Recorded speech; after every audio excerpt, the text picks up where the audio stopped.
la politique est une excuse pour se mettre en avant. Moi, je dis souvent que les politiques, c'est des stars qui n'ont pas de talent. Toute forme d'expertise va progressivement se faire attaquer par l'intelligence artificielle. L'expert va transférer son expertise aux algorithmes pour lui montrer ce que c'est que son expertise. L'algorithme va apprendre à répliquer cette expertise, peut-être même à la comprendre, et ensuite la dépasser.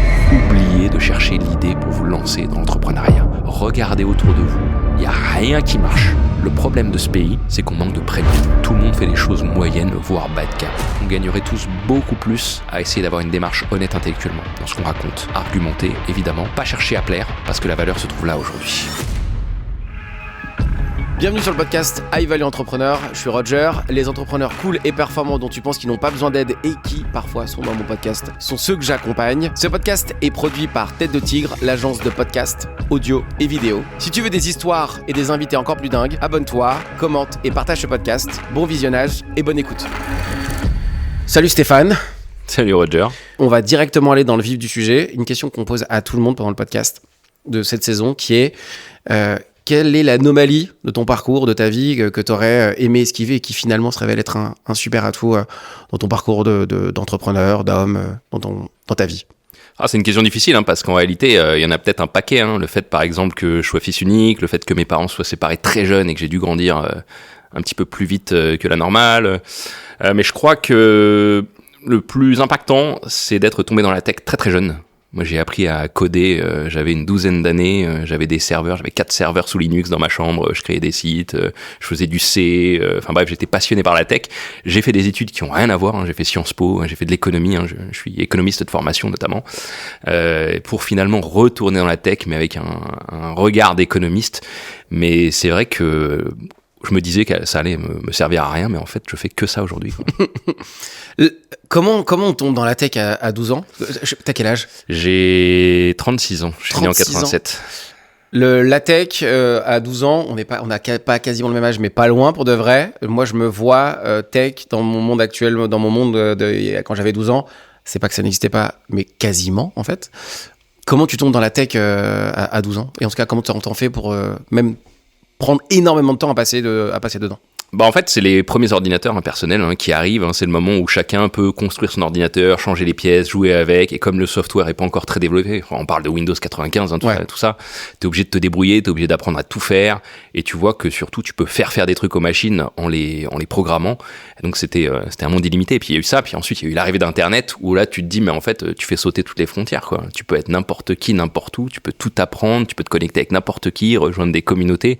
C'est comme ça que tout a démarré. T'étais quel type d'enfant?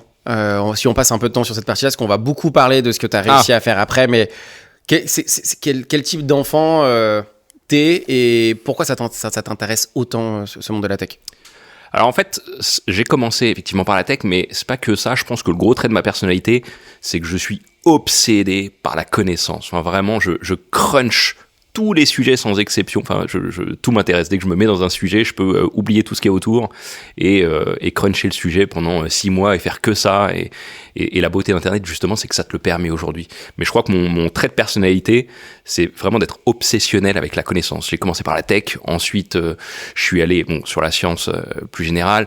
J'ai creusé la littérature. J'ai dévoré on pourra en parler, les romans de Balzac notamment, que je considère d'ailleurs comme meilleur qu'une formation à HEC pour plein de raisons. Et donc la connaissance au sens large, parce qu'en fait non seulement c'est illimité, mais surtout ça te fait gagner du temps dans la vie, puisque quand tu as crunché tous ces sujets, mais évidemment tu peux prendre de meilleures décisions, et puis surtout parce que c'est un plaisir universel. Comprendre des choses, pour moi j'ai rien trouvé d'aussi bien que ça. En fait c'est un plaisir qu'on appelle autotélique, c'est-à-dire que tu te satisfais juste en le faisant. En fait, c'est vrai, tu dis le mot obsession, la plupart des gens diraient le mot passion, parce que c'est... non, moi c'est une obsession. Je peux tout débrancher parce que j'ai trouvé un nouveau sujet à creuser et je vais vraiment le cruncher en profondeur sans limite. Quand on est enfant et qu'on est obsessionnel comme toi, comment tes parents ils gèrent ça ou comment ils l'ont géré? C'est compliqué. Moi, mes parents ont divorcé quand j'étais jeune et ma mère travaillait, donc j'étais assez solitaire et du coup j'étais obligé de me débrouiller tout seul et d'apprendre plein de trucs. Et c'est comme ça que j'ai appris à faire mes premiers sites internet que j'ai vendus. J'ai développé un logiciel de finance quand j'étais au lycée qui m'a fait découvrir la finance. Je connaissais rien à la finance, mais je savais coder, donc j'ai découvert à ce moment-là. Mais justement, comme j'avais pas de frères et sœurs et que j'étais un petit peu seul, je découvrais tout par moi-même. Solitude plus obsession égale performance.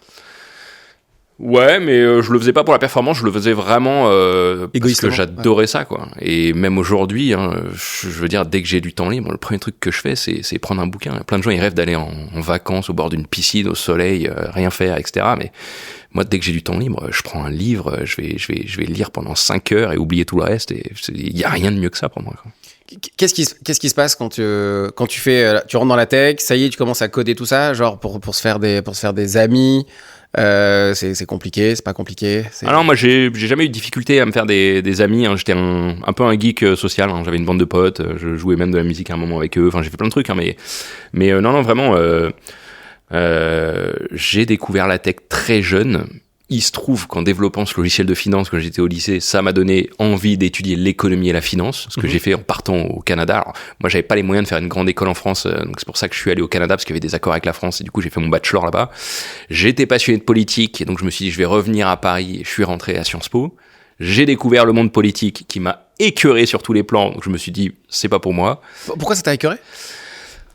Parce que je crois que c'est un sujet, et de manière générale un monde, qui attire des gens qui ont de gros problèmes psychologiques, qui n'ont aucune empathie. Enfin, c'est des banalités, hein, ce que je vais dire, je m'excuse, mais c'est des gens qui veulent dévorer les autres, qui ont vraiment des problèmes d'ego, qui veulent avant tout se mettre en avant en écrasant les autres. Et en fait, la politique est une excuse pour se mettre en avant. Moi, je dis souvent que les politiques, c'est des stars qui n'ont pas de talent. C'est des gens qui auraient aimé être acteurs, mais comme ils n'ont pas le talent, ils sont obligés de se montrer d'une autre manière. Et en réalité, encore une fois, c'est banal ce que je dis, mais les politiques avec des vraies convictions qui veulent changer les choses, etc., ça n'existe quasiment plus aujourd'hui.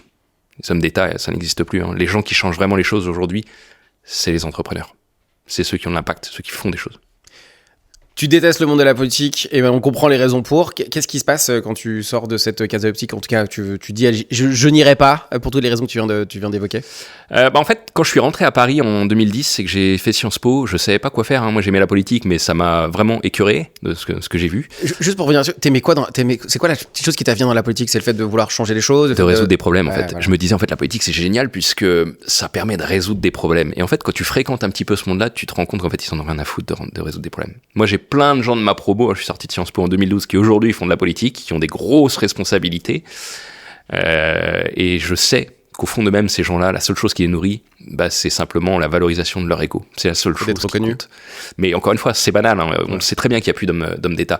Moi, ça me passionnait de vouloir résoudre des problèmes en politique. J'ai vu que c'était pas possible et que ceux, justement, qui s'attaquaient à résoudre des problèmes, c'était les entrepreneurs aujourd'hui. C'est pour ça que je me suis rapproché progressivement de ce monde-là. En faisant plein d'erreurs au passage, hein, d'ailleurs. T'as fait quoi comme erreur quand t'es sorti justement de ce milieu politique pour aller dans le milieu de l'entrepreneuriat ? Première erreur, moi quand j'étais à Sciences Po, que je savais pas quoi faire et que j'ai vu que la politique c'était pas pour moi, à l'époque tout le monde voulait rentrer dans les cabinets de conseil.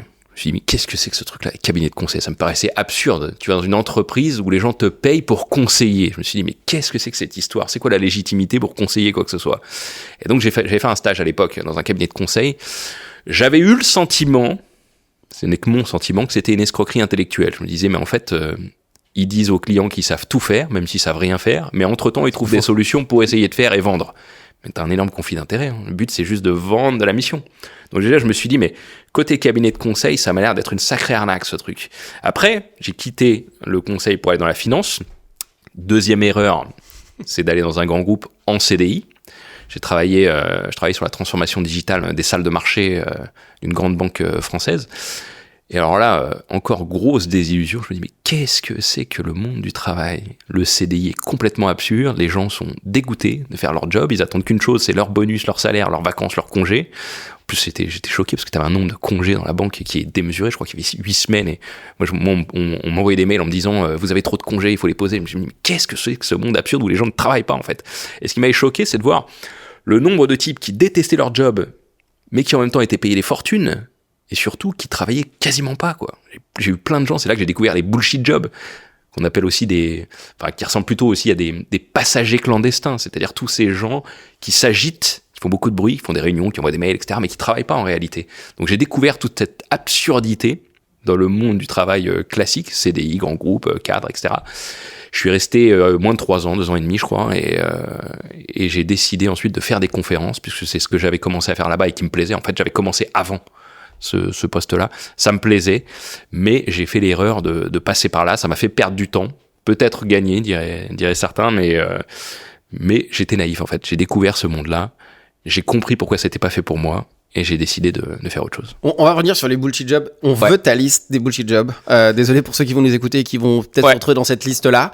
Mais en tout cas, c'est plus intéressant de le savoir que de le découvrir à ses dépens, je pense. Avant qu'on aille sur cette liste-là, j'aimerais qu'on vienne... En fait, tu t'exprimes excessivement bien. On peut te suivre sur les réseaux sociaux depuis pas très longtemps. Moi, je t'ai quasiment découvert presque au début. On a vite échangé. Et quand on a fait ce podcast, je t'ai vite envoyé un message en te disant Steph, je dis Steph, mais parce que Stéphane, ou Steph, comme tu veux. Il faut absolument que tu viennes, que t'as... En fait, quand on t'observe et qu'on voit ce que tu fais, on voit que tu as compris quelque chose, et dans la manière de t'exprimer, et dans la manière de créer du contenu, et dans la manière de transmettre des idées, ce qui paraît peut-être comme une sorte de super pouvoir aujourd'hui. Tu l'as dit, que c'est quelque chose que tu aimais bien, mais est-ce que naturellement tu l'avais, ou c'est quelque chose, comme tu disais, que c'est un truc que tu avais envie de faire, que les conférences étaient un sujet, ou que tu te voyais diffuser de l'information, donner des directions? Alors, c'est une excellente question, et pour être tout à fait honnête, j'ai pas encore la réponse à ça. C'est vrai que j'étais passionné par la connaissance et que je voulais en faire mon job. C'est vrai que j'ai toujours adoré la prise de parole en public. Quand j'étais au Canada, ça m'arrivait pendant mes études de ne pas aller au cours, mais pour le travail final de groupe, je disais à mes équipes, préparez toutes les données et puis je viens faire la présentation à la fin, et puis on avait une super note parce que j'adorais ça et ça marchait super bien. À Sciences Po, j'adorais les oraux, j'ai adoré passer le grand oral, enfin j'adorais structurer des idées, les présenter, convaincre. C'est de la politique en fait, mais on fait de la politique tout le temps hein, quand on est dans le monde des idées, de l'entreprise, du business, etc.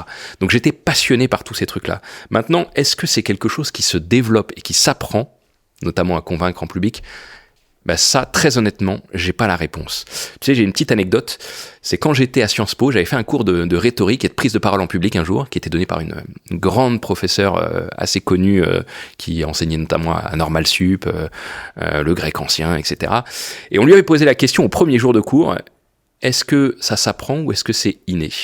Et elle nous avait répondu un truc du style, je suis mal à l'aise pour vous répondre à cette question parce que j'enseigne ça depuis des années, mais j'observe que mes meilleurs étudiants, c'est ceux qui avaient ça dès le départ. Donc on peut évidemment, je pense, s'améliorer, mais des gens comme elle vous disent que c'est quelque chose qui est inné.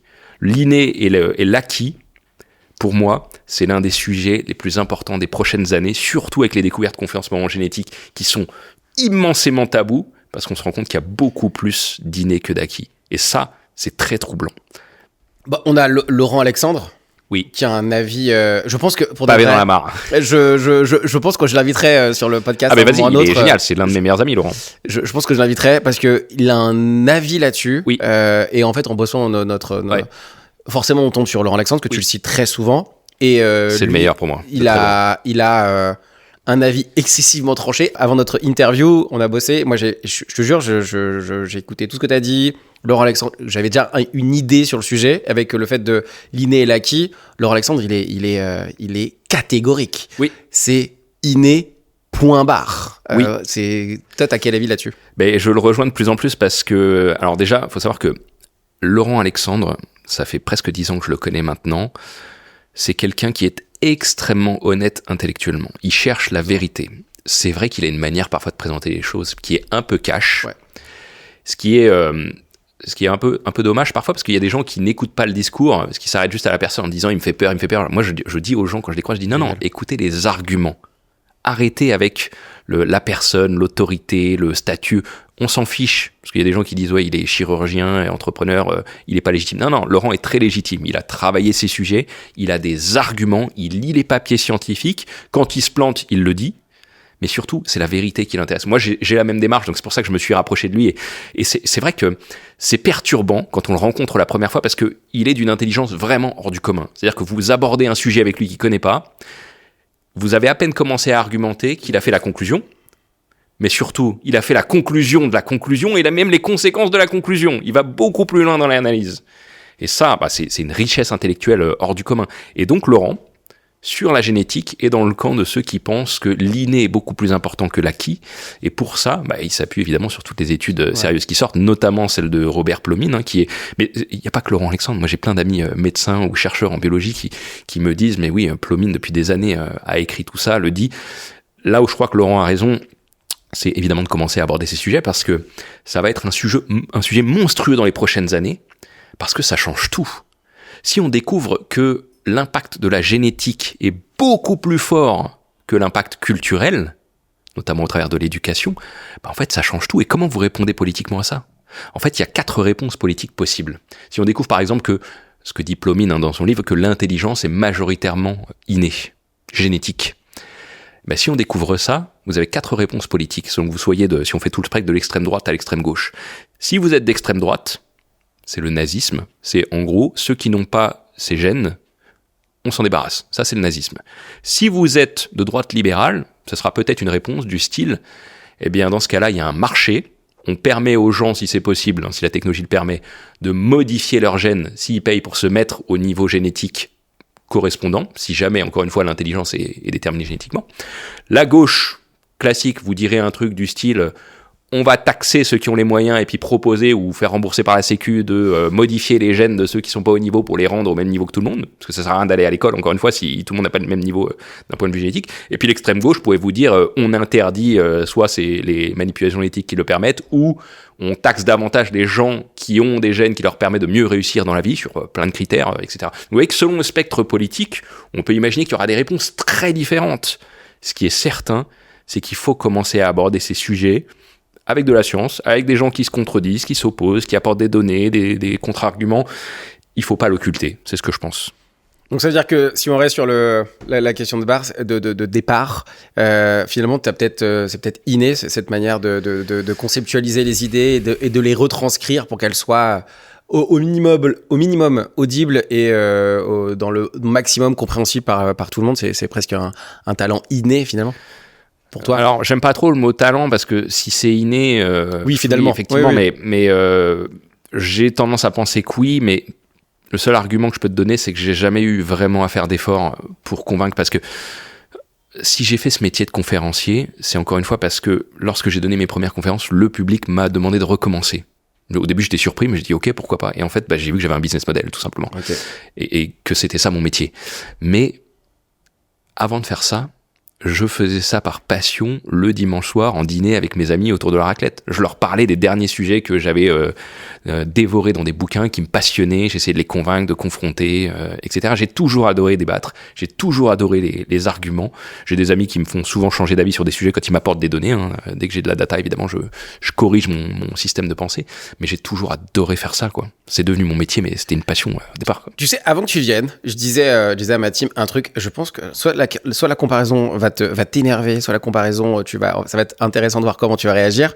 Mais je disais Stéphane, ce qui est cool, c'est qu'il parle excessivement bien, comme une personne que tout le monde connaît actuellement, qui s'appelle Oussama Ammar. Oui. Moi, je l'ai découvert pendant le Covid. Mais en fait, je pense que vous avez au moins un point commun, oui, qui est l'art de transformer ce qu'il y a dans vos têtes et la captation de data que vous avez en quelque chose qui est consommable, qui donne l'illusion qui apporte la perception que c'est utilisable, et qui, en plus de ça, quand on vous écoute à la fin, on a l'impression d'être vachement plus intelligent, pour de vrai, même si les informations derrière elles valent ce qu'elles valent. Oui. Vous avez un talent là-dessus, et c'est bon, j'ai donné cette comparaison, c'est en tout cas sur ce talent, en tout cas sur cette manière de faire, vous avez une énorme similitude sur le monde des idées. Qu'est-ce que tu as envie de dire quand je te dis ça ? Alors, moi, je l'ai découvert pendant le Covid. Oussama Ammar, on m'a envoyé des vidéos de lui que j'ai regardées. Alors, sur ce qu'il racontait, j'étais pas en désaccord, évidemment, parce que tout ce qu'il racontait, moi, que j'avais écouté, c'était les idées d'un type qui s'appelle Paul Graham, qui a lancé le Y Combinator aux États-Unis, un incubateur à start-up. Et Oussama Ammar, en fait, il a diffusé largement ces idées-là. Et forcément que je suis en accord avec ça, puisque c'est le monde des startups, c'est le monde de l'entrepreneuriat, c'est le monde de la disruption, qui était le thème de mon bouquin. C'est ce qui se fait aux US depuis Steve Jobs et même bien avant.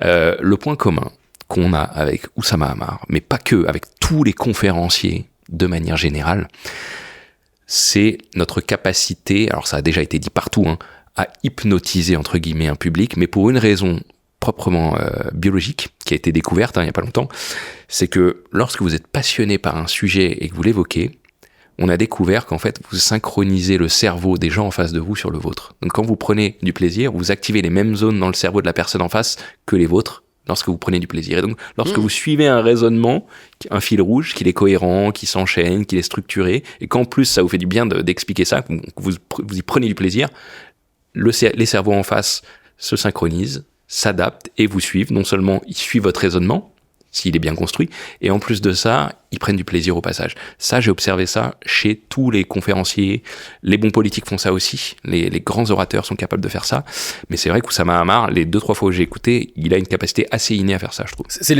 alors ce qu'on appelle vulgairement les neurones miroirs. Alors je sais pas si c'est les neurones miroirs, moi les seuls papiers que j'ai lus là-dessus qui m'ont alerté sur ce phénomène, c'est la synchronicité cérébrale. Ouais. C'est ce qui fait aussi que dans un one-man show, tout le public va se mettre à rire au même moment. C'est parce que c'est les mêmes zones du cerveau qui s'activent vraiment de manière séquentielle, quoi. Forcément, on parle d'intelligence.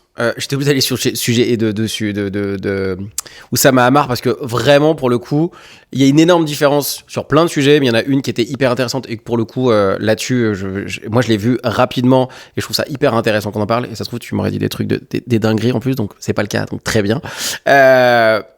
On parle d'intelligence, forcément, on va aller sur un sujet qui est ton sujet de prédilection, en tout cas actuellement. Tu as beaucoup évoqué ce sujet depuis très longtemps. Quand on te découvre, on a l'impression que tu es un petit nouveau qui sort de nulle part et qui a des bonnes idées, qui sait bien s'exprimer. Un peu comme où ça va. Je débute sur les réseaux sociaux. Tu débutes sur les réseaux sociaux, mais sur le monde des idées, forcément, quand on découvre, on dit forcément, il parle d'un sujet un peu bankable, qui attire l'attention, il s'exprime bien.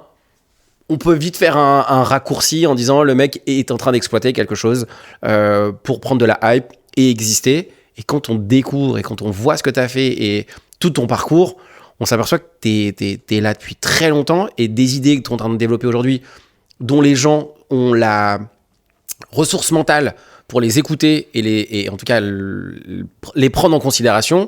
En fait, on parlait déjà depuis hyper longtemps.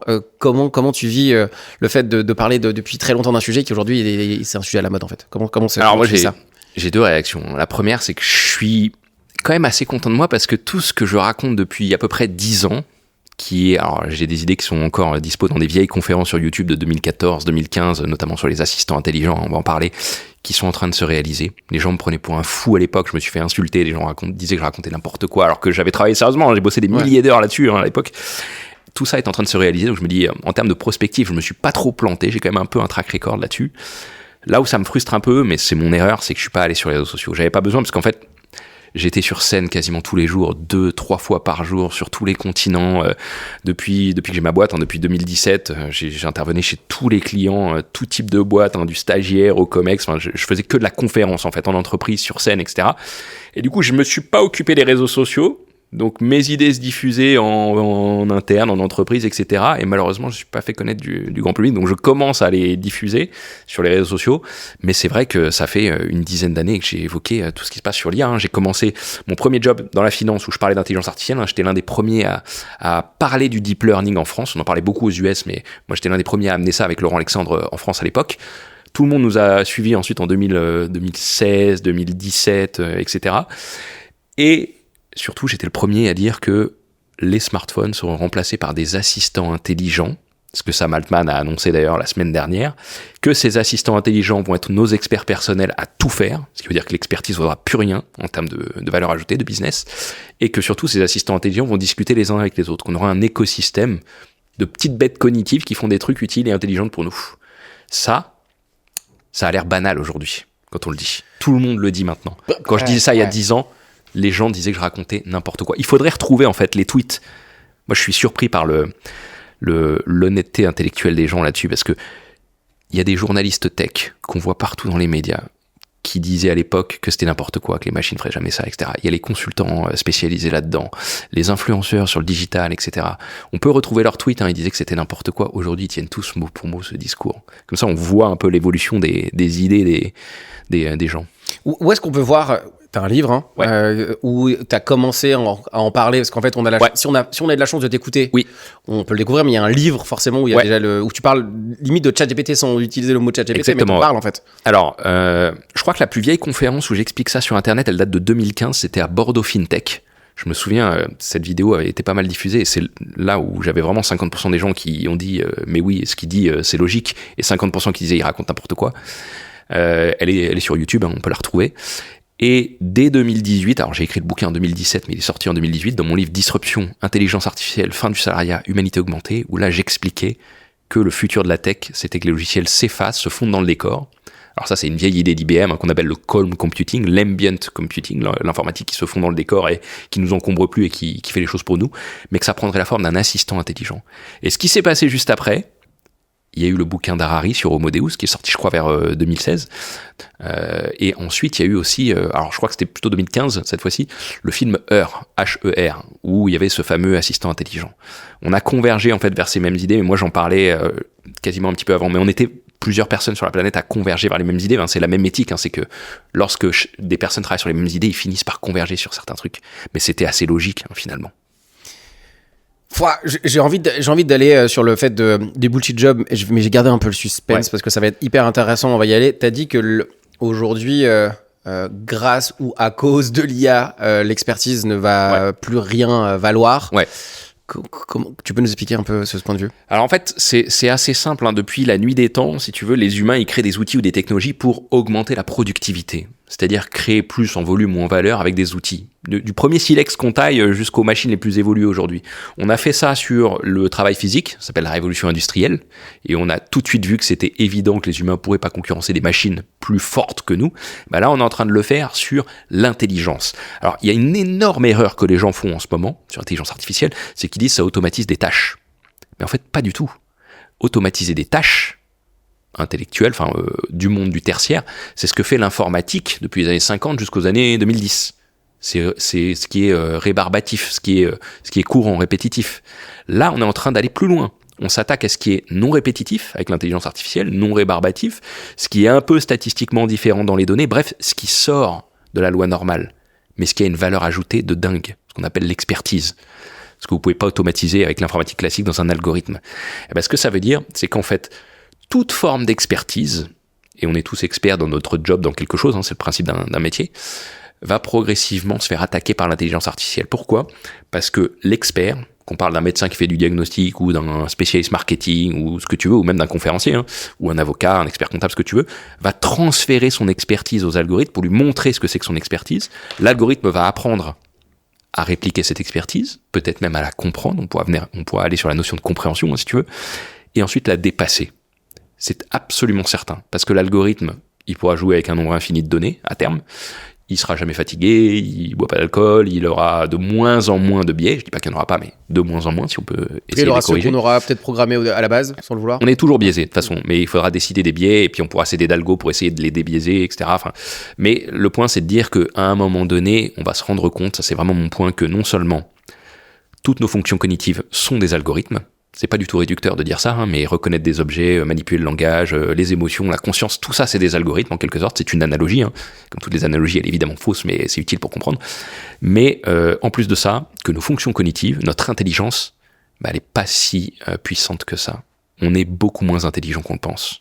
Il y a une énorme variance chez les humains, sinon tout le monde rentrerait à Polytechnique. Pareil pour la créativité. Moi j'entends tout le temps en ce moment, l'intelligence artificielle sera jamais créative. Mais vous en voyez beaucoup des humains créatifs, vous ? Oui, il y a beaucoup d'humains pas créatifs et que la créativité est hyper valorisée parce que justement tout le monde l'est pas. Exactement, offre et la demande. Mais la créativité, c'est un algorithme que l'IA saura faire mieux que nous. Ils avaient fait, je crois, une étude où ils montraient qu'il y a une sorte de combat IA créativité dans une école aux États-Unis. En fait, les humains ont gagné 5 fois et l'IA a gagné 35 fois, je crois. C'est un truc comme ça. Franchement, c'est possible. Et tu peux. Alors, sur les études, sujet très important. Moi, je conseille aux gens de ne jamais écouter les études, les rapports, les machins. Ouais. Il y a plusieurs papiers qui sont sortis là au cours de l'histoire pour montrer que tous les rapports, les papiers, que ce soit des institutions publiques comme l'ONU ou etc., ou privées comme McKinsey, les cabinets de conseil ou ce que vous voulez, chaque fois, ils se plantent. Mais jamais on va leur dire vous étiez planté il y a 10 ans, il y a 15 ans. Le principe des rapports, c'est qu'ils sont jamais lus, tout le monde le sait. Le principe d'un rapport, c'est de faire du marketing, de dire machin a dit que. Quand c'est dans le public, c'est de servir des intérêts idéologiques. Quand c'est dans le privé, c'est de servir des intérêts business. Mais personne ne lit jamais les rapports. Sur l'IA, vous avez des rapports qui vous disent tout et son contraire. Sur les destructions d'emplois, sur ce que ça va faire, etc. Ils ont tous tort au cours de l'histoire. La seule chose qui est, selon moi, intelligente à faire, c'est d'analyser les raisonnements que les gens font pour parler d'un sujet, les arguments qu'ils y apportent, les connecteurs logiques entre les arguments, et surtout les prémices des arguments qui sont utilisés dans la structure de l'argumentation.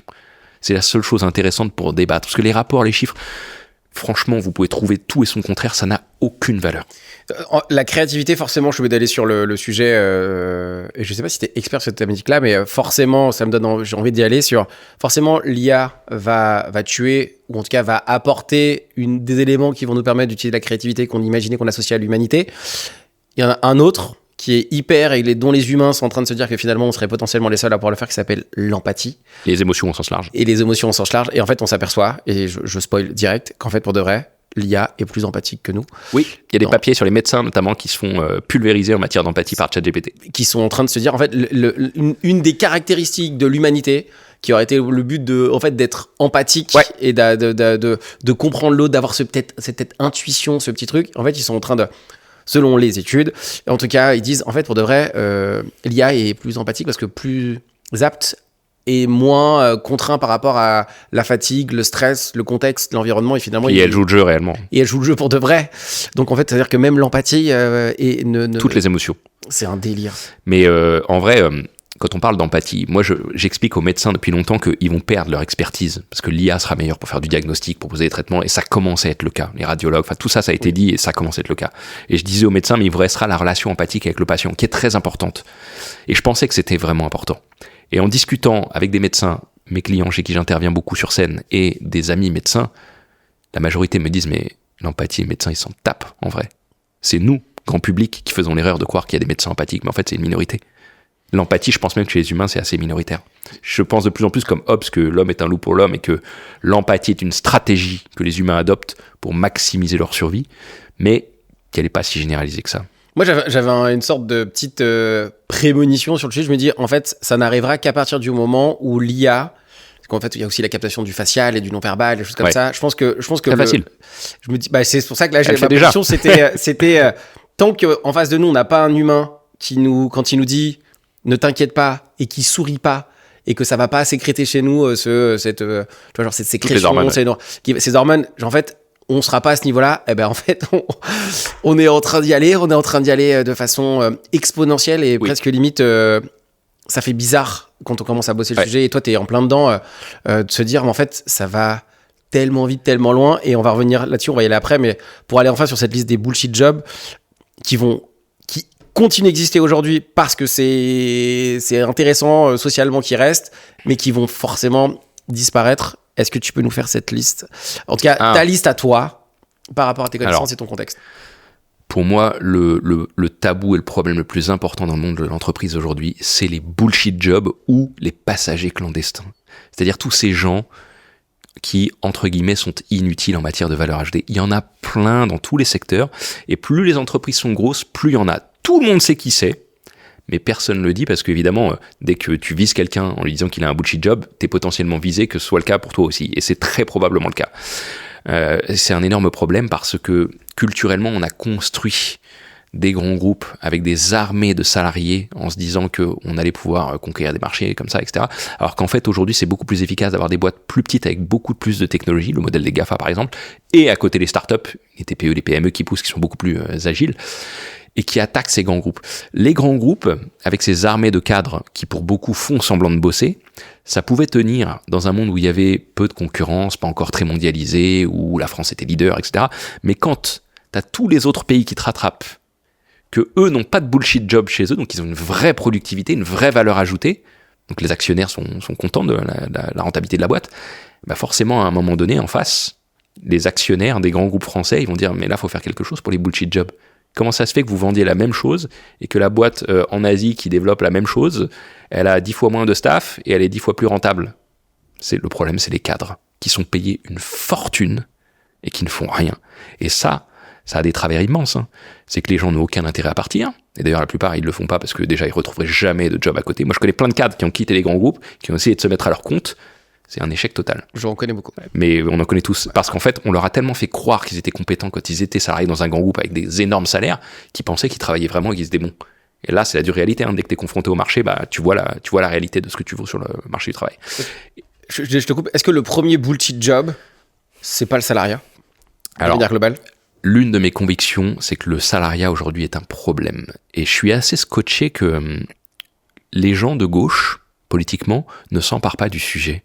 Parce qu'en fait, la gauche défend le salariat, elle défend l'emploi, le salariat et la hausse des salaires. Mais en fait, le salariat, d'un point de vue légal, c'est un lien de subordination au chef. C'est comme de l'esclavagisme moderne. T'es obligé d'obéir au chef. Franchement, on s'en rend pas compte tant qu'on n'est pas entrepreneur. C'est une évidence pour les entrepreneurs. Moi, j'ai plein d'anecdotes là-dessus, mais j'ai une de mes meilleures amies qui a lancé une start-up qui a cartonné il y a quelques années. Elle me disait, mais c'est extrêmement difficile de recruter parce que je me rends compte qu'en fait, les meilleurs, ils veulent plus être recrutés. Ils sont déjà entrepreneurs, ils ont déjà leur boîte. Et parfois, t'en as qui sont très bons, désalignement d'intérêt au moment de l'entretien, mais une fois qu'ils sont recrutés, ils travaillent plus. Et elle me dit, cette anecdote m'a vraiment fait prendre conscience de ça. Elle me dit, il y a plein de périodes d'essai que j'ai pas validées parce que les types étaient pas à la hauteur une fois que je les avais pris. Et elle me disait, c'est fou parce que dès que la période d'essai était pas validée, ils allaient mettre à jour leur profil LinkedIn en disant qu'ils avaient fait des trucs de ouf dans la boîte, genre refonte de la stratégie, positionnement marketing, machin. Elle m'a dit, ils ont rien fait de tout ça, j'ai même pas validé leur période d'essai. Et en fait, c'est la culture du signal. T'envoies un signal que t'as travaillé, que t'as fait ceci, que t'as fait cela, que t'as été bon, etc. Mais c'est du bullshit total. Et t'as des gens qui sont très bons à ça, hein, qui passent d'un poste à un autre toute leur carrière dans des grands groupes. Le seul truc qui les intéresse, c'est les apparences. C'est d'avoir un titre que moi j'appelle d'ancien régime de managing partner, de dirigeant, de directeur truc. Plus le titre est gros dans les grands groupes, moins tu travailles. Tout le monde le sait. C'est une mascarade d'absurdité. Ça me rappelle la comédie humaine de Balzac, hein, parce que tout ça est dedans. Hein, le fait d'avoir des titres, les mondanités, applique la même chose aux entreprises, c'est exactement pareil. Et donc le problème aujourd'hui, c'est que ces entreprises ont des armées de cadres avec la structure du salariat qui auparavant était rentable d'un point de vue économique. C'était plus rentable que d'aller chercher les personnes un par un, les artisans du monde d'hier. Sauf qu'aujourd'hui, avec les nouvelles technologies, c'est en train de s'inverser. C'est plus rentable d'avoir des petites structures avec plein de travailleurs indépendants très qualifiés autour, que tu payes plus cher, mais parce qu'ils sont plus productifs, que d'avoir tes salariés en interne qui rechignent à travailler. Et ça, c'est pas une anecdote. Moi, je connais plein de grosses boîtes aujourd'hui qui marchent très bien, je pense aux géants du luxe, qui, alors j'allais dire c'est un peu confidentiel, mais ça commence à se savoir, qui ne recrutent plus pour des gros postes stratégiques et qui prennent des dream teams pour des vrais projets stratégiques en indépendant, en dehors. Et ça marche très bien. Vous avez les développeurs, les recruteurs, les acheteurs, les conseillers sur la marque, etc. Et tous ces gens-là font un espèce de dessin de travailleurs indépendants en mode projet en dehors et ça délivre. C'est mon système. Moi, j'ai toujours cru, dès que je suis rentré dans l'entrepreneuriat relativement tard, avant j'étais salarié dans une compagnie aérienne, et je suis rentré dans l'entrepreneuriat à 33 ans, 34 ans, donc il y a pas si longtemps que ça finalement, pour de vrai.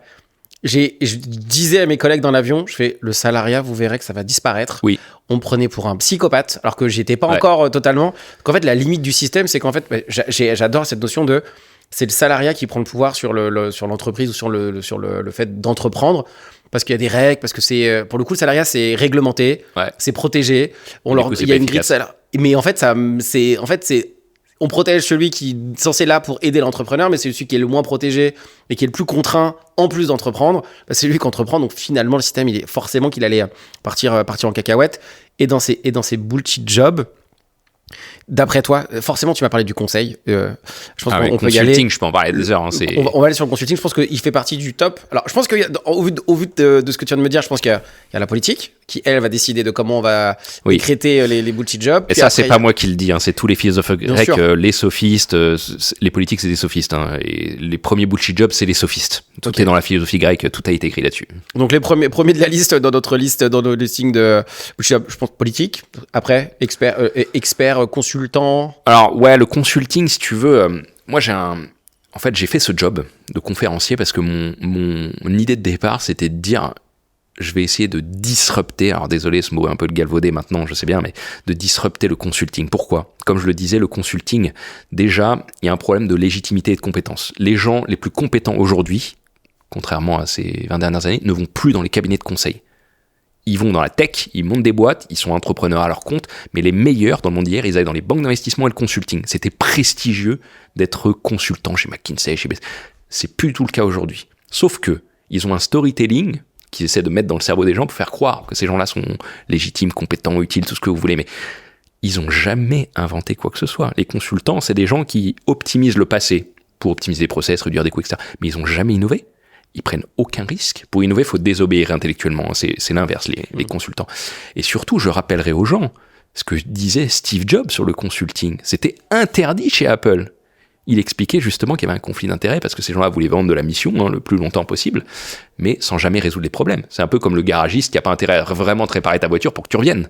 Ça, c'est un vrai problème. Mais surtout, c'est vraiment ce storytelling de faire croire qu'ils sont utiles, etc. Et surtout ce prestige qui est associé. Tu sais, quand il y a eu le scandale McKinsey qui est sorti dans la presse parce qu'il y a eu de la commande publique, tout le monde est passé à côté du vrai sujet. Moi, je trouve ça très bien que les États fassent appel à des boîtes privées. Je suis libéral, donc je trouve ça beaucoup plus efficace. Le problème, c'est de croire que ces gens-là sont utiles et compétents sur quoi que ce soit. C'est pas les cabinets de conseil que l'État devrait appeler, c'est des entrepreneurs. C'est des Xavier Niel, c'est des Elon Musk, c'est ces gens-là qui savent régler des problèmes de manière efficace, pertinente, utile. C'est plus les cabinets de conseil. Et donc j'ai fait ce job de conférencier en me disant, ils ne savent pas comment régler les problèmes des entreprises, je ne le sais pas non plus. Par contre, ce que je peux faire, c'est condenser de la connaissance sur certains sujets, la tech, le futur du travail, etc., sous forme de conférences, en 1 heure, 1h30, 2 heures, le délivrer aux entreprises et après, elles se débrouillent, elles savent faire. Si un dirigeant a besoin d'appeler des cabinets de conseil, c'est qu'à mon avis, il n'est pas à sa place. Et surtout, en vérité, il y a un truc qu'on dit jamais, c'est que le conseil, en réalité, ça existe quasiment plus. Les cabinets de conseil, ils vendent très très peu de conseils, c'est peut-être 5% de leur mission, enfin, je connais pas les chiffres, mais très très peu. Ce qu'ils vendent, c'est souvent du transfert de responsabilité. C'est-à-dire qu'ils vont faire un rapport ou que sais-je, comme ça, le patron peut dire, le cabinet de conseil a dit, donc il faut prendre cette décision. Il se décharge de sa responsabilité. Moi, je serais les actionnaires, je serais pas très content déjà qu'un patron fasse ça. Et deuxièmement, ce qu'ils font, c'est du portage salarial. Ça rejoint le salariat, c'est que les salariés sont tellement désengagés dans les boîtes, ils foutent rien, entre guillemets, que le seul moyen d'avoir des gens qui bossent vraiment... Alors, ils avaient trouvé une astuce dans les boîtes, ils appelaient ça intrapreneurs, les chefs de projet qui faisaient vraiment le travail. Maintenant, ils ont une autre astuce, c'est d'employer des consultants qui viennent faire des missions. Mais en fait, c'est juste des salariés externalisés qui viennent vraiment bosser, quoi. Mais je pense... C'est dingue. En fait, cette punchline, elle est ouf. C'est juste limite des salariés motivés à faire leur job. On a tellement, si tu veux, détruit la valeur du travail. Puis il faut pas oublier, d'un point de vue économique, j'ai déjà dit tout ça, mais un salarié, c'est une marge. Un patron, il a besoin de son salarié pour marger dessus et être rentable. Si le salarié lui coûte trop cher, parce que les gens demandent tous des hausses de salaire, il a aucun intérêt à monter son salaire. S'il veut un mec vraiment bon qui délivre en fonction de sa productivité, parce que je rappelle, en économie, votre rémunération, c'est votre productivité, c'est votre valeur ajoutée dans le processus de production. Le problème, c'est qu'on a une décorrélation avec ça. Parce que on savait pas le pricer efficacement. C'est pour ça que dans l'ancien monde, si tu arrivais bien à négocier ton salaire pendant l'entretien et que tu bullshitais, tu restais à un niveau de rémunération que tu méritais pas. Ça, c'est en train de disparaître avec la tech puisque tu vas de plus en plus payer non plus un salarié dont tu n'es pas sûr de sa productivité, mais un fournisseur, parce qu'on entre dans une relation client-fournisseur avec la fin du salariat, qui sera pricé par le marché. Si tu n'es pas à la hauteur de ce que tu vends, de ce que tu produis, le marché te punit. Soit tu baisses ta rémunération, soit ton concurrent te prend les marchés, et donc la pression concurrentielle t'oblige à monter la qualité de ce que tu fais. Mais quand t'es entrepreneur, c'est une hyper bonne nouvelle. Hein. Franchement, oui, pour les entrepreneurs, c'est royal. Là, on se dit, en fait, on va pouvoir travailler avec des personnes qui déjà ont la dalle. C'est ça qu'en fait, moi, j'accompagne des entrepreneurs. Donc, oui. Les complications de recrutement, management de l'humain, atteinte d'objectifs. En fait, pour de vrai, en grande majorité, les problèmes qu'on arrive à résoudre, c'est pas des problèmes d'intelligence ou de choses comme ça. C'est des gens qui veulent pas faire le job. Exactement, en fait, c'est le problème de l'humain. Donc, très bonne nouvelle pour moi. C'est une de mes facultés naturelles, je pense, à bien gérer ce genre de choses. Donc, il y a une valeur ajoutée à apporter là-dessus. Mais la plupart du temps, ils ont les solutions, ils savent quoi faire, sauf que manager l'humain pour obtenir ce pourquoi il a été payé au début sans les contraintes que ça a créé, émotionnelles, fatigue, stress, contexte qui veut changer, évolution de ses paresse, et pas du tout envie de bosser, et finalement c'est ce qu'il y a de plus dur à gérer. Donc ça veut dire que pour de vrai, si on reste sur l'intelligence artificielle, ce problème résolu pour les entrepreneurs est une aubaine monumentale pour la résolution de solutions pour les entrepreneurs. Par contre, pour l'autre partie, qui vit grâce au salariat, grâce aux entrepreneurs. C'est un cauchemar pour eux. Ça va être horrible à vivre, parce que là, pour le coup, même en termes de reconnaissance, de confiance en soi, d'estime de soi, c'est grosso modo, je suis reconnu comme presque inutile à la valeur ajoutée qui peut se créer. Comme tu dis, la bonne nouvelle pour les entrepreneurs, c'est qu'aujourd'hui, les cadres salariés dans des grands groupes, mais pas que, sont en concurrence directe avec les entrepreneurs indépendants, les solopreneurs de notre époque, les travailleurs de la connaissance de notre époque. Et surtout, ceux qui peuvent se permettre d'être sur le marché sont forcément meilleurs que les cadres dans les groupes, sinon ils disparaîtraient du marché. Parce qu'ils ont un contexte qui est plus mobile et plus adaptable. Ce qui veut dire que les boîtes, si elles veulent la meilleure productivité, elles vont être obligées de plus en plus de travailler avec les meilleurs qui sont en dehors du salariat. C'est une très mauvaise nouvelle pour ceux qui restent dans les grands groupes, qui sont pas compétents. Et surtout, ce que je disais au début, pour les imposteurs, entre guillemets, c'est-à-dire les passagers clandestins qui font semblant de bosser dans les grands groupes et qui sont légion aujourd'hui. Ça, pour moi, c'est une bonne nouvelle parce que ça a fluidifié totalement le marché du travail. Les entreprises auront de moins en moins de bullshit jobs, de passagers clandestins et de plus en plus de valeur ajoutée en bossant avec des écosystèmes de travailleurs indépendants. Et surtout, on va de plus en plus, on va augmenter massivement la valeur ajoutée créée par les entreprises avec ce mécanisme-là. Il y a un super enjeu. Je suis obligé d'y aller. Je me retiens depuis tout à l'heure d'y aller, mais en fait, pour de vrai, l'enjeu de l'IA, et on peut en discuter, voir en fait l'enjeu de la résolution de problèmes grâce à l'IA, il va devenir exponentiel, en tout cas je parle du contexte français, exponentiel uniquement si socialement l'acceptation de cette nouvelle résolution de problèmes, elle va être acceptée par la France, qui est un pays excessivement social et qui valorise le fait d'aider et qui est cool tu vois plein le de domaines. paradoxe, Tu vois, genre c'est ça. En fait, ce qui est rigolo, c'est que on va peut-être possiblement résoudre le problème de productivité grâce à un élément, mais cet élément va tellement être socialement tellement dur à gérer que peut-être qu'on n'ira pas et qu'on va continuer de creuser ce fossé entre ce que nous on veut créer avec la France, en tout cas la France veut créer, et les écosystèmes qui eux n'ont pas ce souci social et compliqué à gérer. C'est vrai qu'on a un rapport au social compliqué en France, mais pour moi, c'est simplement parce que les Français ne sont pas éduqués à l'économie. Si les Français faisaient ne serait-ce qu'un cours de première année en économie, ils verraient qu'il y a plein de problèmes aujourd'hui qu'on a en France qui pourraient être réglés par le marché si on libéralisait beaucoup plus. Typiquement, le sujet de la réforme des retraites, c'est le meilleur exemple en ce moment. Le sujet, c'est pas d'allonger la durée ou pas, c'est répartition contre capitalisation. Si les Français avaient un meilleur niveau de maturité économique, ils comprendraient très bien qu'on serait tous beaucoup plus riches si on faisait la retraite par capitalisation. Beaucoup plus riches. Le marché règle les problèmes mieux que l'État. Je comprends que l'État puisse régler des petites inefficacités, évidemment. Mais en France, on a beaucoup trop d'État. Et le problème, c'est que les gens ne le savent pas, ils sont persuadés. On attend tellement tout de l'État, que forcément, pour des raisons politiques et de paix sociale, l'État donne, mais au bout d'un moment, il ne peut plus. Et surtout, on s'est appauvri, et on a aujourd'hui un système qui est extrêmement cher en matière de cotisations, d'impôts, etc., qui normalement doit financer beaucoup de services publics de qualité, puisqu'on paye très cher en pourcentage de la richesse nationale, du PIB, et qui sont de mauvaise qualité. Il n'y a plus rien qui marche, désolé pour cette banalité, mais on paye très cher et on n'a rien en face. Tu mets tes enfants dans l'école publique, c'est limite si c'est pas un danger pour leur cerveau, aujourd'hui.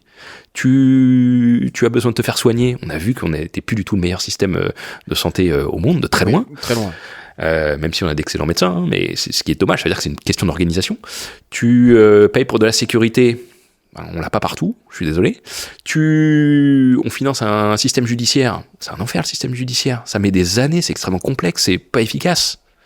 Ouais, et tu peux faire cette analyse pour tous les services publics, c'est qu'il y a un problème. Il faut peut-être qu'on essaie de libéraliser un petit peu tout ça. Alors moi, encore une fois, je fais pas de politique, mais tout ça, ça découle du fait que on manque d'éducation sur ces sujets, et moins on aura d'éducation sur ces sujets, plus ça va empirer.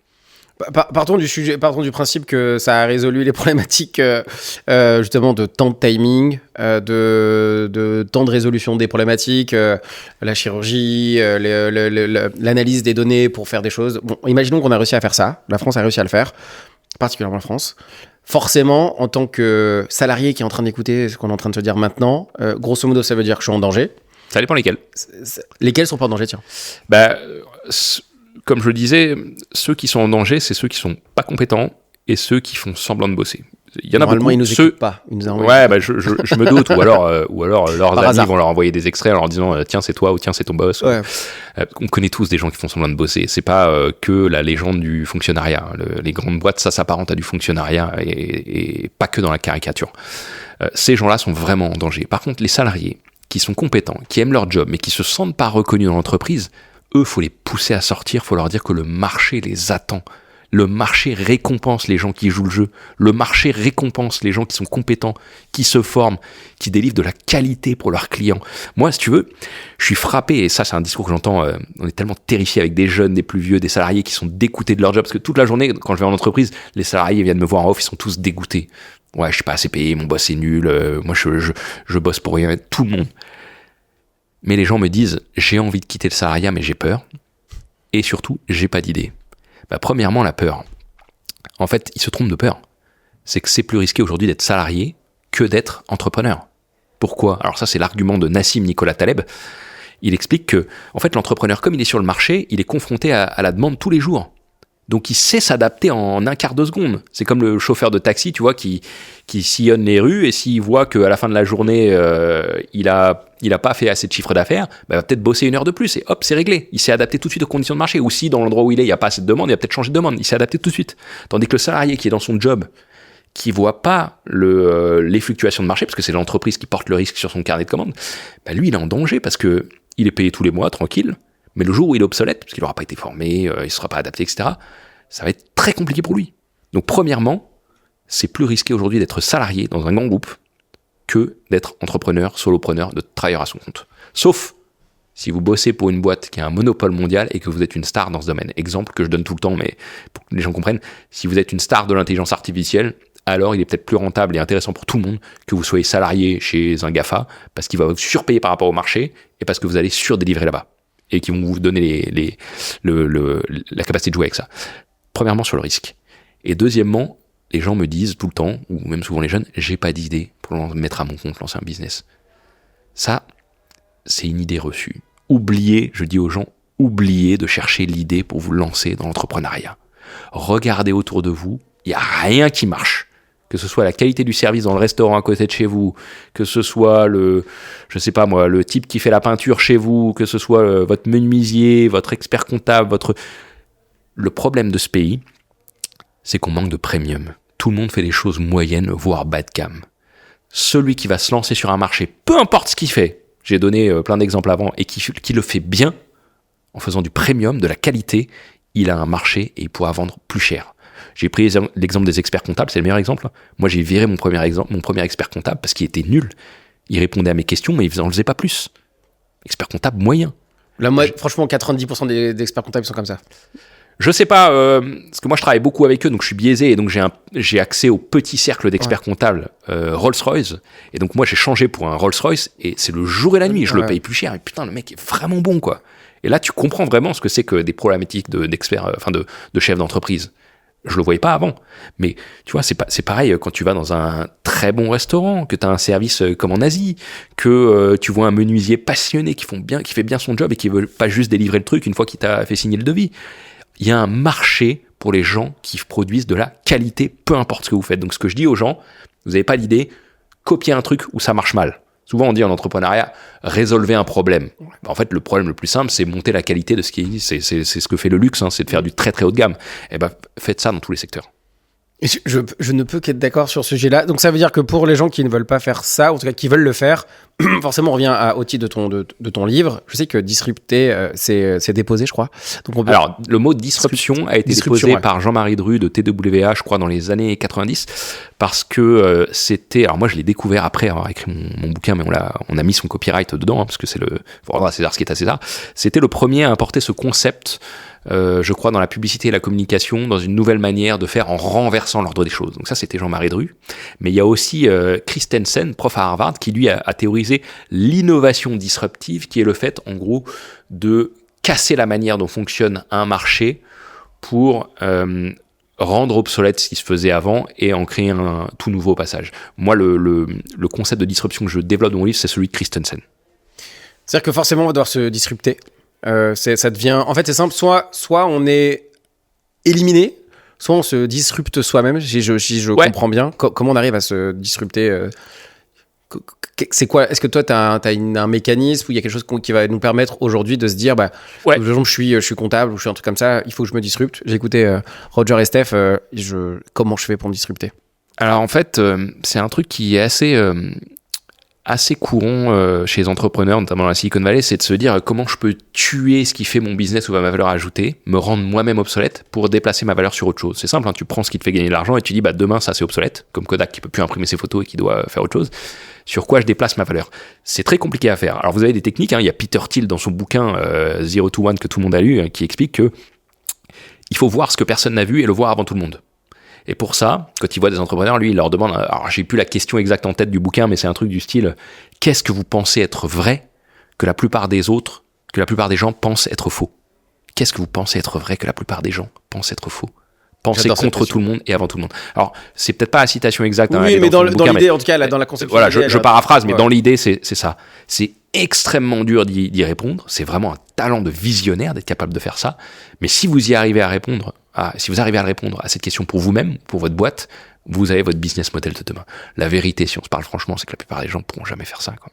Bah, en fait, ça demande plusieurs talents, dont un qui est l'observation non biaisée et qui va pas convaincre qu'en fait on est dans la bonne situation. Donc c'est déjà hyper dur. Visionnaire. Et déjà de se dire, en fait, mon observation, faut qu'elle remette en cause ce que moi je juge étant de la valeur aujourd'hui et qui va potentiellement, si j'arrive à la perception et à la conception et à la fin de l'idée que potentiellement ce que je fais c'est de la merde, en tout cas ça a pas de valeur, genre émotionnellement parlant, à vivre c'est hyper dur. Je pense qu'il y a très peu de gens effectivement qui sont capables de le faire. Ouais, parce que c'est tout ton système de pensée qui s'effondre, toutes tes convictions sur le monde. Donc ça, c'est très dur à accepter en tant qu'humain, mais il faut rappeler aux gens qu'on est tous dans le même bateau dans cette histoire, donc il n'y a pas de raison qu'on n'essaye pas.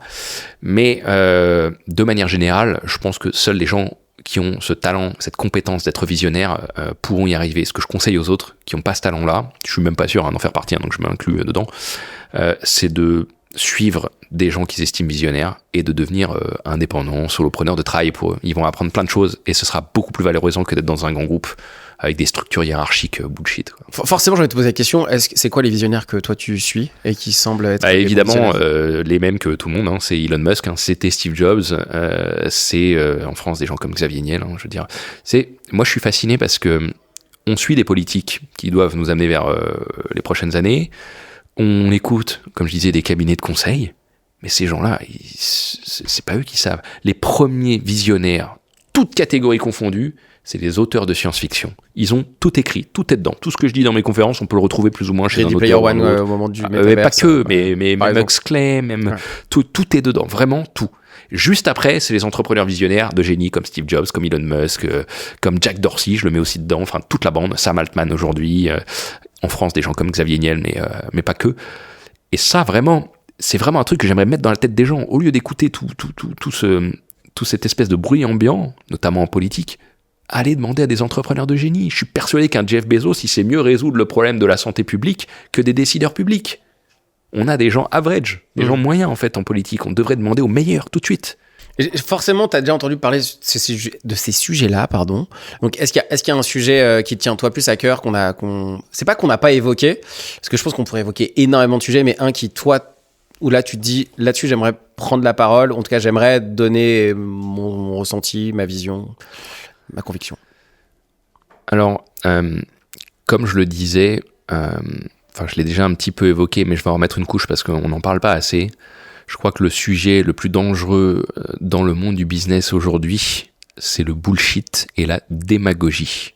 Moi, je croise énormément de gens qui travaillent avec les entreprises et comme les cabinets de conseil qui leur vendent la soupe, qui leur disent ce qu'ils veulent entendre. Exemple sur l'intelligence artificielle, beaucoup de mes confrères qui parlent d'intelligence artificielle en entreprise, mais pas que, disent aux entreprises ça va être génial, ça va monter vos gains de productivité, vous allez conquérir des marchés et gagner plein d'argent, etc.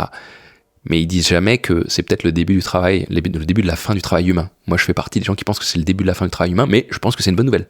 Donc, je n'hésite pas à le dire. Et en fait, pour plein de raisons, je peux le démontrer, mais le danger, c'est de faire cette démagogie partout. Sur les réseaux sociaux, tous les gens qui parlent de tech, ils sont toujours lisses. Ils ne veulent pas choquer, ils ne veulent pas faire peur, mais en fait, ça n'apporte rien. C'est des sujets qui sont traités de manière superficielle, démagogique, et donc qui rejoignent cette espèce de bullshit ambiant qui est un peu la règle en entreprise. Et le danger, c'est que cette manière de fonctionner, en fait, elle détruit de la valeur. Je pense qu'on gagnerait tous beaucoup plus à essayer d'avoir une démarche honnête intellectuellement dans ce qu'on raconte, argumenter, évidemment, à ne pas chercher à plaire, parce que la valeur se trouve là aujourd'hui. Je pense qu'on vit le début de la fin de l'ère du bullshit, de la démagogie corporate, et que ceux qui auront cette démarche-là auront un temps d'avance et qu'on va les rejoindre. C'est mon pari, en tout cas, je suis très critiqué là-dessus, quand je fais des posts, notamment sur les réseaux sociaux, où je dis des trucs assez tranchés sur l'IA, mais argumentés, je vois que c'est très regardé, j'ai des grosses audiences, mais très peu de gens diffusent, like, etc., parce que ils ont peur. Ils ont peur que les gens le voient, que leur employeur le voit, que leurs clients qui vont raconter l'inverse le soir le voient. C'est très dangereux. Mais je crois que c'est fini, en fait. En fait, tu remets en cause. Moi, je suis totalement d'accord avec toi sur plein de sujets par rapport à ça. Et même avant que je te connaisse, j'avais déjà ces idées, mais j'avais pas ce niveau d'expertise pour le coup sur cette partie-là. Forcément, en donnant ces idées, t'es en train de remettre en gros l'identité que les gens ont, de leurs compétences, de ce pourquoi ils sont reconnus. En fait, là, on touche à un sujet qui est grosso modo l'estime de soi, hein, genre de la représentation qu'on a de nous-mêmes par rapport à les compétences qui sont reconnues par nous-mêmes et par les autres. Donc forcément, là, on est en train de remettre en cause l'identité. T'es en train de remettre en cause l'identité, autant une identité individuelle qu'une identité globale dans laquelle tout le monde se reconnaît comme étant compétent par rapport au code. Donc forcément, quand t'arrives en disant « les gars, c'est fini les mythos à partir de demain, on va voir... qui travaille pour de vrai et on va savoir véritablement la valeur que vous allez avoir », tout le monde est en mode c'est excessivement dur. Là, c'est pour ça que moi j'adore ce sujet et que je suis hyper content de... C'est un bal hypocrite en fait, le monde de l'entreprise. Je comprends la difficulté, et même moi qui suis entrepreneur et qui à 90% je pense est d'accord avec toi parce que je connais pas tout le reste surtout, je me dis waouh, même pour entrepreneur on se dit que le monde qui arrive va falloir step up de malade, parce qu'en fait avant d'être juste bon ne suffisait pas. Maintenant, dans un monde où... Concentration des meilleurs. Ce sera des meilleurs. Oui. On sera tous des Cristiano Ronaldo ou des Messi. En fait, il y a que eux qui vont exister, quoi. C'est de l'hyper-concurrence, en fait, le monde dans lequel on entre, notamment avec l'information qui circule très vite sur les réseaux sociaux. Tu vois tout de suite émerger ceux qui sont différents, meilleurs, etc. C'est le cas des algorithmes sur YouTube, sur les réseaux sociaux, sur ce que tu veux. Et surtout, tout est en concurrence aujourd'hui, hein. Les individus, les idées, la puissance des arguments, etc. Moi, dans le monde des conférenciers en entreprise, quand je vois les arguments bullshit qui sont utilisés sur l'intelligence artificielle sur les réseaux sociaux, et que j'y réponds avec des arguments forts qui contredisent, ils peuvent pas répondre parce qu'ils savent que c'est vers ce monde-là qu'on se dirige. Mais si jamais ils vont vers mes arguments, ils perdent leurs clients. Moi, j'ai fait le pari inverse, c'est d'essayer de dire la vérité aux gens sans que ce soit des mauvaises nouvelles. Quand je dis aux gens, on va peut-être faire disparaître le travail humain, j'explique que c'est une bonne nouvelle puisque l'humanité devient une civilisation mature où on a fait disparaître le travail humain et on fait bosser les machines à notre place. C'est quand même cool. C'est un autre challenge à résoudre, hein, mais... Sur lequel je suis d'accord. Galilée, c'est mal terminé pour lui. C'est la difficulté, c'est que dès que t'es outsider, c'est... Moi, j'ai toujours préféré de toute façon être outsider, ne serait-ce que pour pouvoir me regarder dans une glace.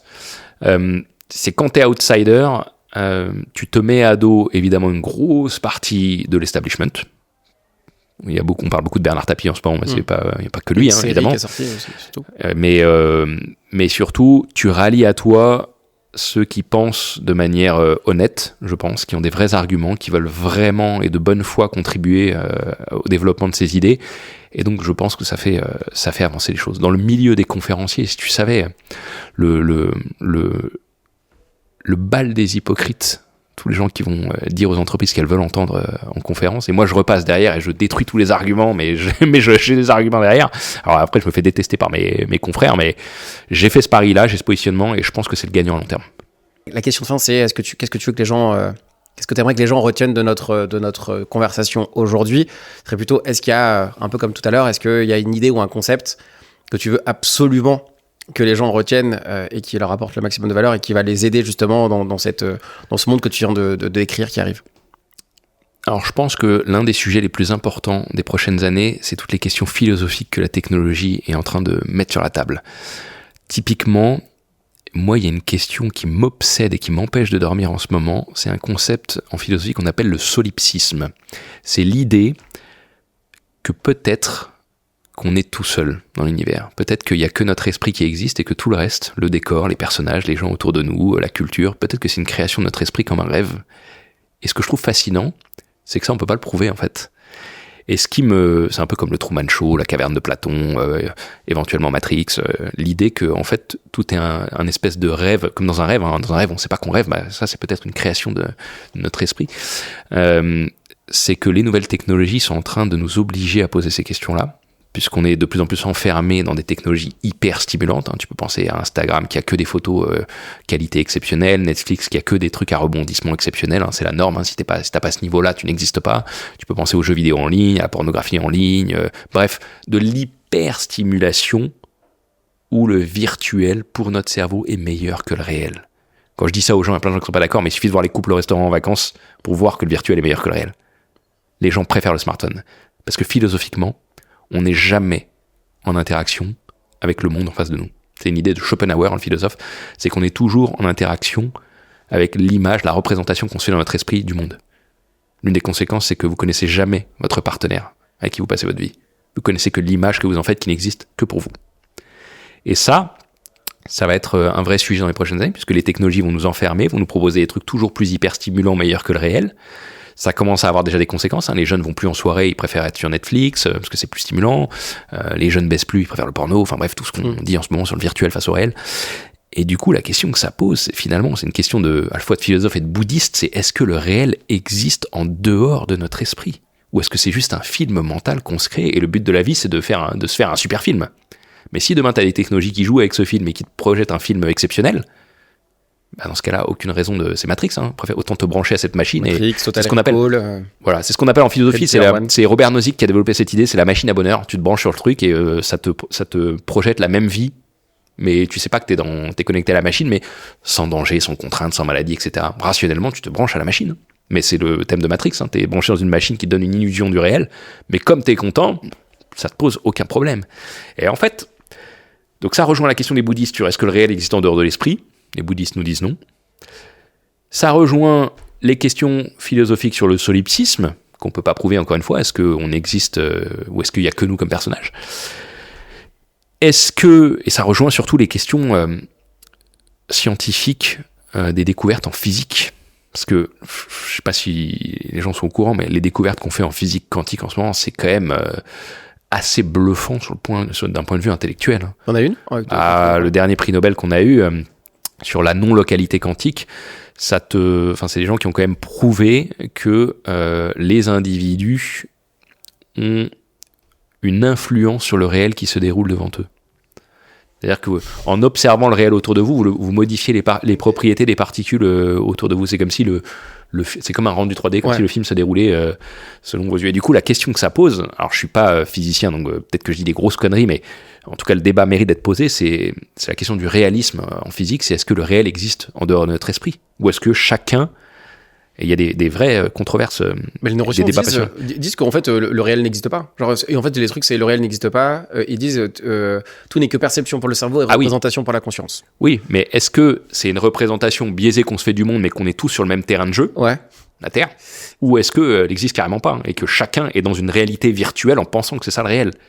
J'ouvre le débat, évidemment je n'en sais rien, mais je crois de plus en plus que le réel, la nature de la réalité est la question la plus importante des prochaines années. Et surtout, est-ce que le réalisme scientifique, est-ce que ça existe en dehors de notre esprit ? Si le but de l'existence, comme le disent les bouddhistes, c'est juste de maximiser la qualité du film intérieur, à ce moment-là, c'est comme un jeu vidéo, puis il faut apprendre les règles. Ce que disent les bouddhistes, la méditation, l'entraînement de l'esprit. Si vous entraînez votre esprit et que c'est ça, le réel, il suffit de jouer avec comme vous voulez. Mais je crois que c'est les questions les plus importantes des prochaines années. C'est pas de savoir comment vous allez mettre ChatGPT dans votre process, on s'en fout, ça va être automatisé. D'ailleurs, vous n'avez même pas besoin, d'ailleurs, au passage, je le dis, ne payez pas de formation à l'intelligence artificielle ou à ChatGPT. Les IA vont s'auto-prompter. Le but de l'IA, c'est d'être à votre service. C'est pas à vous d'apprendre comment elle fonctionne et de vous casser la tête. Vous pouvez tout lui demander. Regardez, on prenait les cabinets de conseil. Il y a des gens qui vous disent, il faut appeler un cabinet de conseil pour qu'ils nous disent où mettre de l'IA. Bah non, tu demandes à ChatGPT. Puis tu le questionnes jusqu'à ce qu'ils te disent où il faut en mettre. T'as pas besoin de ton cabinet de conseil. On peut tout faire avec de l'IA et ça s'adapte à nous. Oubliez les formations, oubliez ces intervenants type cabinet de conseil. On entre dans une ère où la technologie est à notre service et va progressivement tout faire. Peut-être pas au même rythme, je dis pas qu'il n'y a pas de challenge, mais on va régler plein de problèmes à une vitesse exponentielle. On retient ce que tu as dit, qu'il faut retenir dans un podcast ou dans des phrases, c'est qu'il faut absolument pas écouter les conseils. Et c'est le paradoxe, n'écoutez pas les conseils. Exactement, et ne devenez jamais salarié. Si on devait retenir ces deux choses, ce serait ça. Alors, ne devenez jamais salarié, c'est vraiment, ça c'est la punchline de Fitoussi dans Thinkerview, là, que j'avais retweeté parce que j'ai trouvé ça génial. Mais tu sais, ça c'est vraiment une erreur des Français. On se trompe sur ce que c'est que la réussite, le leadership, l'élite. Pour raconter une petite anecdote, il y a quelques années, avant le Covid, je donnais une conférence à la remise de diplôme d'une grande école d'ingénieurs. Et juste avant moi, il y avait le doyen de l'école qui prenait la parole, qui faisait un discours et qui expliquait aux étudiants, qui les félicitait, bravo, vous êtes diplômés, vous êtes ingénieurs, vous faites partie de l'élite de la nation. Je vous souhaite de réussir, de devenir leader, de rentrer dans un grand groupe, d'y faire carrière, de devenir manager, d'encadrer des gens. Ça m'a mis hors de moi. Je suis monté sur scène juste après, j'aurais dit, bah écoutez, moi je vous souhaite exactement l'inverse. Ne devenez jamais salarié. Ne rentrez jamais dans un grand groupe. Ces gens-là, ils vont vous sous-payer pour pouvoir surpayer vos managers. Vous allez avoir une augmentation de salaire et une progression de carrière très très lente. N'oubliez pas que vous servez, quand vous êtes salarié dans un grand groupe, vous ne travaillez jamais pour le grand groupe. Vous travaillez pour la réussite de votre supérieur hiérarchique. Je leur ai dit, c'est pas ça le leadership. Le leadership, c'est de se mettre à votre compte, c'est de lancer des business et c'est d'avoir de l'impact. Les grands groupes, la règle dans les grands groupes, c'est le bullshit. Dans quel monde vous voulez jouer ? Celui où vous faites des choses pour de vrai, et cette génération a très bien compris, ou celle où vous faites semblant, le bal des hypocrites, Balzac, etc., dans les grands groupes. Et ça, on a énormément de mal avec ce que c'est que la réussite, le leadership, l'élite, entre guillemets. Je prends un autre exemple. Le classement Choiseul qui sort tous les ans avec les leaders de demain. Quand on regarde le classement Choiseul, ce qui choque, c'est pas le manque de diversité sociale, comme on l'a dit souvent, il y a ça évidemment, mais c'est pas ce qui choque le plus. Ce qui choque, c'est que la majorité des gens dans ce classement, qu'on appelle élite, c'est des gens qui ont des gros postes, avec des gros titres dans les grands groupes. Il y a très peu d'entrepreneurs. Vous avez des directeurs innovation. Mais tout le monde sait que dans un grand groupe, le directeur innovation, il fait rien. Il est là juste pour faire comprendre aux actionnaires, faire croire aux actionnaires qu'il se passe quelque chose. C'est le responsable grand compte machin, c'est le directeur général qui a été placé parce qu'il a le bon diplôme, etc. Dans un grand groupe, pour réussir, la seule compétence qui compte, c'est la politique. C'est de faire croire aux autres que vous avez été compétent, que vous avez réussi, etc. Et le copinage, les réseaux vous font monter. C'est pas votre compétence, c'est pas le marché. Ça, les actionnaires ont encore beaucoup de mal à comprendre tout ça. Ben, le classement Choiseul, c'est le meilleur exemple pour comprendre que la France n'a rien compris à ce que c'était que l'élite et le leadership. Les vraies élites de notre époque, ce sont les entrepreneurs. Il y en a dans ce classement Choiseul, mais ils sont minoritaires. Croire que les gens qui ont des grands postes et dont la compétence est le bullshit, avec la complicité des cabinets de conseil, l'industrie du bullshit, c'est une énorme erreur à mon sens. Il faut redorer l'image de l'entrepreneur et essayer de pousser les gens à aller vers la prise de risque. Parce qu'en fait, c'est ça le sujet en France. C'est qu'on a un énorme problème avec la prise de risque. Je dis souvent que, en fait, l'élite en France, c'est des brillants trouillards. Ils ont des super diplômes. Ils parlent bien. Ils ont les codes sociaux, tous ceux qu'on retrouve notamment dans ce classement Choiseul. Mais ils prennent aucun risque. Ils n'inventent rien. Et du coup, on laisse à côté galérer des entrepreneurs qui, eux, ont un vrai impact. Il faudrait inverser cette manière de voir le monde, en réalité. Bah, bonne nouvelle, le podcast, il est totalement fait pour tout ce que tu viens de dire. On va terminer là-dessus, comme ça on va lancer sur l'After Podcast. Je te remercie infiniment Merci à toi. Pour cet échange et tout ce qu'on a pu dire. On part sur l'After Podcast pour parler peut-être de manière plus décontractée de d'autres sujets. Merci infiniment Stéphane pour Merci à toi. Podcast. Merci beaucoup. Merci d'avoir regardé cet épisode, j'espère qu'il t'a plu. Si tu as envie de passer de entrepreneur à high value entrepreneur, n'hésite pas à me contacter, les liens sont dans la description. On se retrouve la semaine prochaine pour un nouvel épisode. Merci et à très vite.